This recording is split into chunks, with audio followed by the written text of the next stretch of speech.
We in North Carolina know a great deal about March Madness. Well, there's something called Lent Madness. I'm with the Reverend Scott Gunn, the Executive Director of Forward Movement Publishers and a participant and one of the leaders of Lent Madness. Scott, welcome to North Carolina. Thanks. It's great to be there. I wish I could be there in person because I think it's probably much warmer there than it is here. I think that's probably true.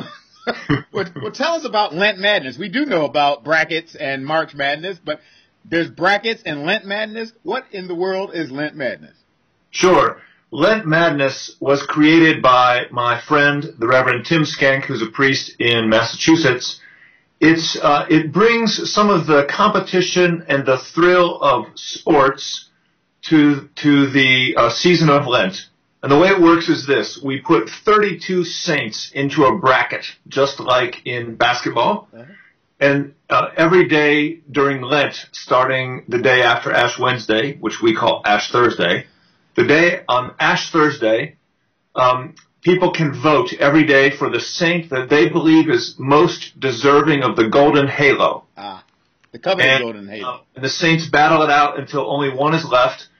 And what's great about Lent Madness is it's very silly in some ways, and people laugh and all that, but it also teaches people a lot about the saints and about how God works in the lives of ordinary women and men through all time, and maybe shows us that God could work in our lives too. Mm. And you've been doing this since 2010? That's right. So the first 2 years, Tim ran it on his blog, which is called Clergy Family Confidential. Uh-huh. And then last year, since I was at Forward Movement, we decided to partner.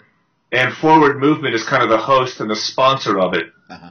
And so we work with a group of 8 celebrity bloggers who write all the entries for the saints, and we have a great time.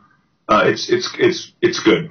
Well, now who won the Golden Halo last year? Yeah, so last year the winner was Mary Magdalene. My favorite.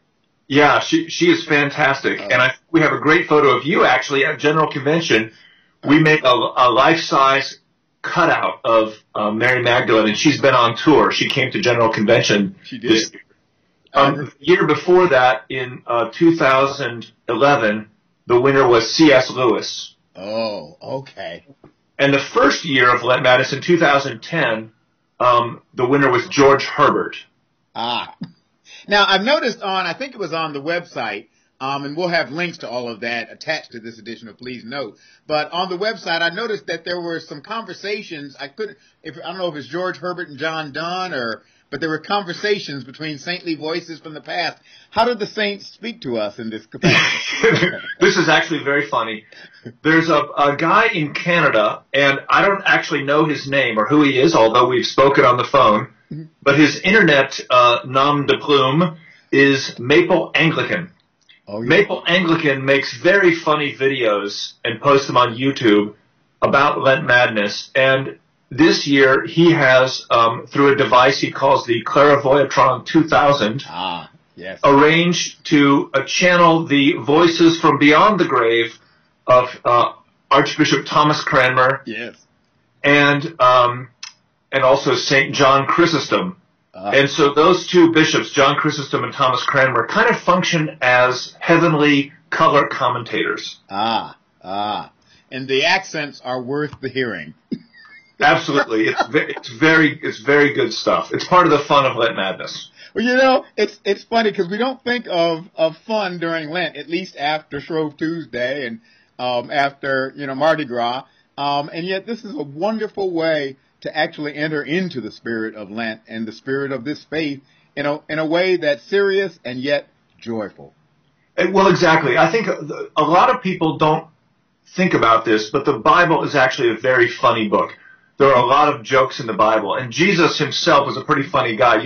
When he said that thing about it's easier for a camel to fit through the eye of a needle than for a rich person to get into heaven, that's meant to be funny. I mean, just picture that. It's funny. Yeah.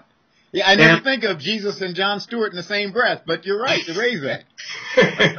Yeah, but I also think neither Tim nor I would want people to do Lent Madness instead of other kinds of Lenten disciplines. Sure. But I think they can fit together.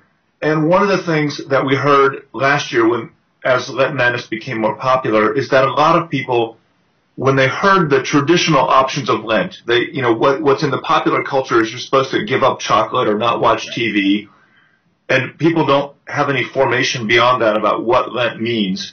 And so for a lot of people, Lent Madness was the first time they ever really had a spiritual practice during Lent. Right.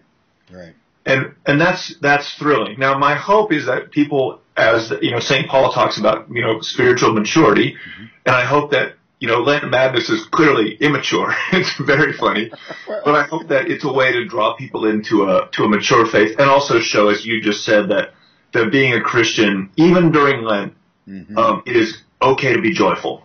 We have a lot to be thankful for and to celebrate. Yes, we do.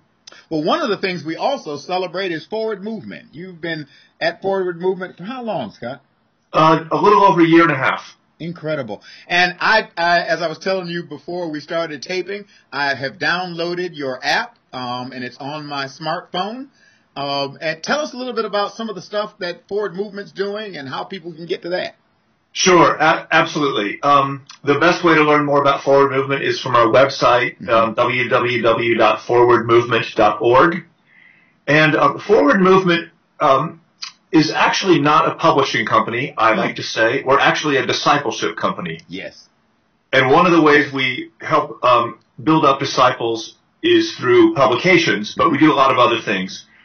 So we, as you said, we have an app, and what's on the app is the daily meditation of Forward Day by Day, and the daily office. So if you want to say morning prayer or evening prayer, you don't want to have to juggle a stack of books. You can just turn on your phone, and everything you need is right there. All the readings, all the correct prayers, it's all there. There's information about the saint of the day on the app, and some other things. So lots of good stuff there. And what we're trying to do is support disciples. So if you're a person who has, this is a copy of Forward Day by Day. This particular one happens to be in Spanish. This is Dia a Dia. Oh, yeah. If you're a person who likes daily meditations in print, we'll keep publishing this, and you can get that. If you're a person who's on social media, we put it online every day for free on our Facebook page and our Twitter feed. It's on our website. We can send it to you by email. You can get it for your Kindle. You can get it on your app. We want to support anyone's spiritual practices wherever they are and whatever kind of a connection to technology or lack thereof they have.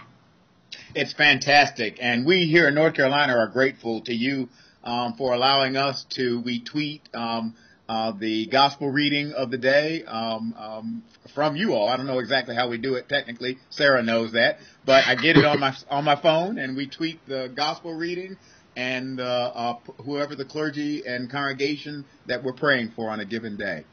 That's fantastic. Forward Movement is helping the church and the gospel to move forward again into a new age. Scott Dunn, thank you, sir, and thank you for what you are doing and what Forward Movement is doing for the church and the world. Thanks. It was great to be with you, and God bless you and your ministry. My friends, God bless you, and keep the faith.